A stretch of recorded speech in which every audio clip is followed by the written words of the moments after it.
Kadang yang terasa capek itu bukan badan, tapi pikiran. Terlalu banyak yang dipikirkan, diingat, dan dipendam sampai akhirnya kepala terasa penuh. Di titik itu kita butuh decluttering diri, bukan merapikan barang, tapi membersihkan pikiran yang berantakan. Decluttering diri dimulai dari sadar kalau pikiran kita sedang tidak baik-baik saja. Kita sering memaksa diri untuk terus kuat, padahal sebenarnya butuh berhenti sebentar. Mengakui lelah bukan tanda lemah, justru tanda peduli pada diri sendiri. Pikiran bisa berantakan karena banyak hal. Ekspektasi orang lain, penyesalan masa lalu, atau kecemasan tentang masa depan. Semua menumpuk tanpa disadari, sampai akhirnya bikin kita sulit fokus dan mudah merasa gelisah. Langkah pertama untuk membersihkan pikiran adalah memperlambat diri. Tidak semua hal harus dipikirkan sekarang. Tidak semua masalah harus diselesaikan hari ini. Memberi jeda adalah bentuk kasih sayang pada diri sendiri. Coba mulai dengan menuliskan isi kepala. Apa saja yang akhir-akhir ini mengganggu pikiran. Tidak perlu rapi, tidak perlu bagus. Tujuannya hanya satu, mengeluarkan yang menumpuk di dalam kepala. Setelah ditulis, kita bisa memilah. Mana yang bisa kita kendalikan, mana yang tidak. Pikiran yang tidak bisa dikendalikan, pelan-pelan belajar untuk dilepaskan. Tidak semua hal perlu kita tanggung sendiri. Decluttering diri juga berarti berani berkata cukup. Cukup membandingkan diri dengan orang lain. Cukup menyalahkan diri atas hal yang sudah berlalu. Masa lalu tidak bisa diubah, tapi cara kita berdamai dengannya bisa dilatih. Lingkungan juga berpengaruh besar pada pikiran. Terlalu banyak informasi, berita, dan media sosial bisa membuat kepala semakin penuh. Tidak ada salahnya mengurangi konsumsi hal-hal yang membuat pikiran makin gaduh. Membersihkan pikiran bukan berarti menghilangkan semua masalah, tapi memberi ruang agar kita bisa bernapas lebih lega. Saat pikiran lebih tenang, masalah pun terasa lebih ringan untuk dihadapi. Jangan lupa untuk hadir di momen sekarang. Menikmati hal kecil seperti minum teh hangat, menghirup udara pagi, atau sekadar duduk tanpa melakukan apa-apa. Hal sederhana ini membantu pikiran kembali ke tempatnya. Decluttering diri juga soal memaafkan diri sendiri. Kita tidak selalu harus benar, tidak selalu harus sempurna. Kita manusia yang sedang belajar, dan itu sudah cukup. Saat pikiran mulai tertata, kita jadi lebih peka pada apa yang benar-benar penting. Kita lebih tahu batas diri, lebih jujur pada perasaan sendiri, dan lebih berani memilih yang membuat tenang. Proses ini tidak instan. Pikiran bisa kembali berantakan kapan saja, dan itu wajar. Yang tersayang kita tahu caranya membersihkan lagi tanpa menyalahkan diri sendiri. Decluttering diri bukan tujuan akhir, tapi kebiasaan. Kebiasaan untuk check-in dengan diri sendiri, mendengarkan isi hati, dan merawat pikiran dengan lembut. Decluttering diri juga mengajarkan kita untuk tidak bereaksi berlebihan pada setiap hal. Tidak semua omongan orang harus masuk ke hati, dan tidak semua kejadian perlu kita pikirkan terlalu dalam. Memilih mana yang layak dipikirkan adalah bentuk menjaga kesehatan mental. Kita sering merasa harus selalu sibuk agar terlihat produktif. Padahal pikiran juga butuh ruang kosong. Memberi waktu untuk diam dan tidak melakukan apa-apa justru membantu pikiran menjadi lebih jernih. Belajar mendengarkan diri sendiri adalah bagian penting dari proses ini. Bertanya pada diri, apa yang sebenarnya aku butuhkan hari ini?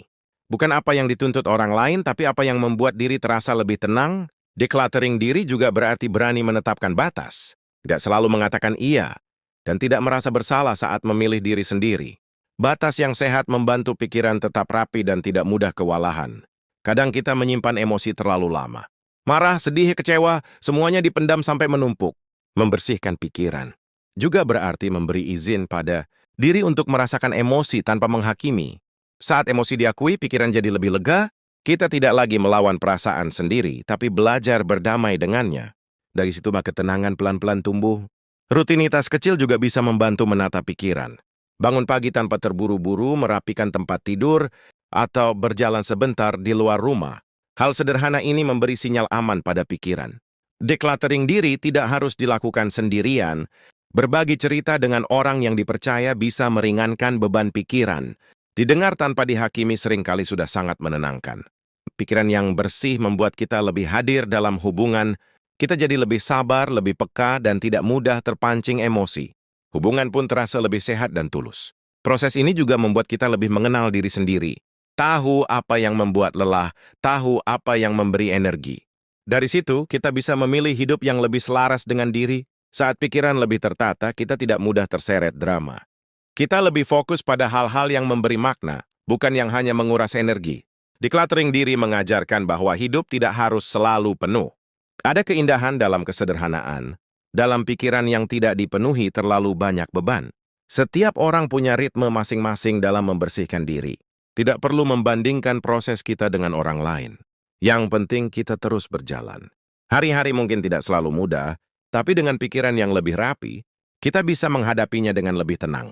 Kita jadi lebih kuat tanpa harus keras pada diri sendiri.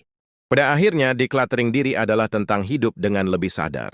Menghargai ketenangan, menjaga pikiran, dan memilih untuk hadir sepenuhnya dalam setiap langkah. Membersihkan pikiran juga berarti belajar melepaskan keinginan untuk mengontrol segalanya. Tidak semua hal berjalan sesuai rencana, dan itu tidak apa-apa. Menerima ketidaksempurnaan justru membuat pikiran lebih ringan. Seringkali kita terlalu keras pada diri sendiri, menuntut ini dan itu tanpa memberi ruang untuk istirahat. Decluttering diri mengingatkan bahwa istirahat bukan kemunduran tapi kebutuhan. Pikiran yang berantakan kadang muncul karena terlalu banyak peran yang kita jalani. Menjadi segalanya untuk semua orang bisa sangat melelahkan. Kita berhak memilih peran mana yang ingin dijalani dengan penuh. Belajar berkata tidak adalah latihan yang penting. Menolak bukan berarti tidak peduli tapi tahu batas kemampuan diri. Saat batas dijaga, pikiran pun lebih tertata. Decluttering diri juga mengajak kita untuk lebih jujur pada perasaan sendiri. Tidak menutupi lelah dengan senyum palsu. Terus kejujuran pada diri adalah kelangkah awal menuju ketenangan. Saat kita berhenti berpura-pura kuat, beban pikiran perlahan berkurang. Kita memberi diri izin untuk menjadi manusia biasa dengan segala keterbatasannya. Menyederhanakan harapan juga bagian dari proses ini. Tidak semua target harus tinggi, tidak semua pencapaian harus besar. Kadang bertahan saja sudah cukup. Pikiran yang lebih bersih membuat kita lebih mudah bersyukur. Kita mulai melihat hal-hal kecil yang dulu terlewat. Rasa syukur ini membantu pikiran tetap hangat dan tenang. Decluttering diri tidak selalu tentang perubahan besar. Justru perubahan kecil yang konsisten memberi dampak nyata. Pelan-pelan tapi terasa. Ketika pikiran mulai jernih, kita bisa mendengar intuisi dengan lebih jelas. Kita jadi lebih percaya pada diri sendiri dalam mengambil keputusan. Proses ini juga membantu kita menerima diri apa adanya. Tanpa topeng, tanpa tuntutan berlebihan, penerimaan ini memberi rasa aman yang dalam. Pikiran yang tertata membuat kita tidak mudah cemas menghadapi masa depan. Kita belajar fokus pada langkah hari ini, bukan menumpuk kekhawatiran esok hari. Decluttering diri mengajarkan bahwa tenang adalah pilihan. Bukan karena hidup tanpa masalah, tapi karena kita memilih cara berpikir yang lebih sehat. Setiap kali pikiran kembali penuh, kita bisa mengulang proses ini. Tidak perlu sempurna, cukup sadar dan mau merawat diri.